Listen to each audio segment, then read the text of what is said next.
ভগবান কিন্তু আমাকে দিন পাইয়ে দিয়েছে।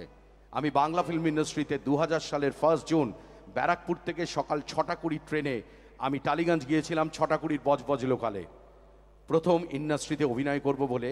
সামনে 2025-এর 1 জুন আমার 25 বছর পূর্তি হবে সাধারণ ঘরের এই ছেলেটার। Thank you very much. এবার ভগবান আপনাদেরকেও দেখা দেন, আপনারা বুঝতে পারেন না, আমিও বুঝতে পারি না।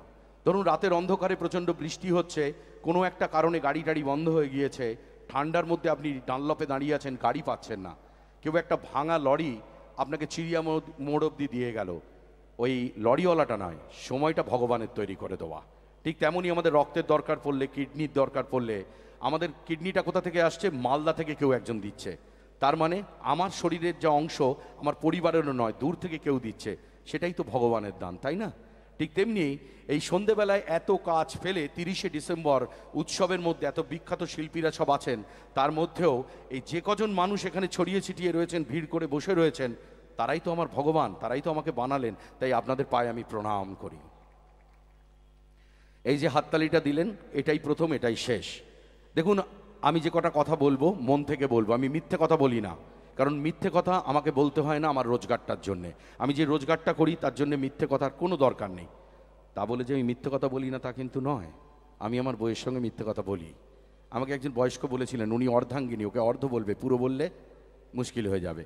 আজকে বউ চেয়েছিল আসতে অনুষ্ঠানে, আমি আনিনি।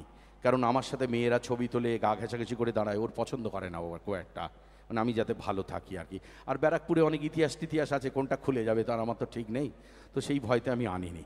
অনুষ্ঠান শুরু করব গান দিয়ে, আর হাততালি দেবার দরকার নেই। আপনারা যে অনুষ্ঠান দেখছেন এটাই আমার কাছে ভাগ্য। উত্তম কুমারের দেশে, পাহাড়ি সান্যালের দেশে, ছবি বিশ্বাসের দেশে, বসন্ত চৌধুরীর দেশে মানুষ যে আমাকে দেখে, সই নেয়। আমি নিজেকে রোজ দিন সকালবেলায়, আমার বাড়ির মা দুর্গা আছেন, 354 বছরের পুজো হয় আমাদের, আমি তাকে ধন্যবাদ জানাই যে আমাকে এই দিনটা দেওয়ার জন্যে। তা আর হাততালি নেওয়ার যদি আমার খুব বেশি ইচ্ছা থাকতো তাহলে আমিও ভোটে দাঁড়িয়ে যেতাম, তাহলে হাততালি হয়ে যেত। তো সেখানে যাইনি, ওটা বুঝি না বলে। অনুষ্ঠান শুরু করব গান দিয়ে। ব্যারাকপুরে একসময় নিয়মিত 9টা 28-এর আমি সিঙ্গার ছিলাম। আমার বন্ধুদের মাঝখানে আমি রোজ গান গাইতে গাইতে যেতাম ট্রেন বাজিয়ে। আমি ঠিক করেছিলাম যদি বাংলা ইন্ডাস্ট্রি কি করে জায়গা দেবে। 97 সালে প্রথম গিয়েছিলাম টালিগঞ্জ ইন্ডাস্ট্রিতে। প্রসেনজিৎ চ্যাটার্জিকে চুল আঁচড়াতে দেখে আমার হাওয়া বেরিয়ে গিয়েছিল যে আমার হবে কি করে, এ কি গ্ল্যামার ওয়ার্ল্ড, এখানে কি কাণ্ড প্রত্যেকটা মানুষের। কিন্তু ভগবানের অন্য ইচ্ছা ছিল। তখন ভেবেছিলাম সিঙ্গার হব। কি সিঙ্গার? কোনটি সিঙ্গার? কুমার শানুর গান করব, কিশোর কুমারের গান করব, যেরকম গৌতম ঘোষ করেন, আমার বন্ধু জোজো করে, যেরকম মিতা চ্যাটার্জি করেন। কুমার শানু নিজে কিশোর কুমারের গান করতেন এবং মোহাম্মদ আজিজ সাহেব, মোহাম্মদ রফি সাহেবের গান করতেন। তখন আমি এইটা ভেবেছিলাম।